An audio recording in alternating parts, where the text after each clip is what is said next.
Actually, Ano ba mga nangyari?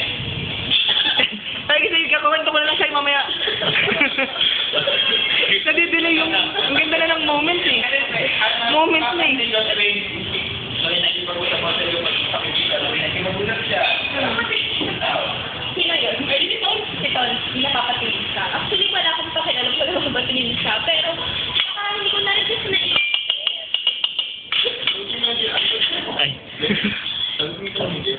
Hindi ko na rin naisip. Yung sa mo?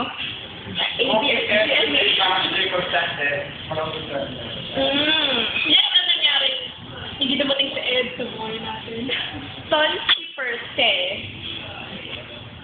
is okay. Pero hindi ko siya nakikitang lagpas sa okay. So, tipo, kailangan niya pa ng maraming efforts bago ko siya makasin. Magugustuhan mo ba siya? Yes. Pwede. Kaya yes or no? No. Pinapaganda mo yung sagot mo eh. Tapos na. Sino mas mas lama?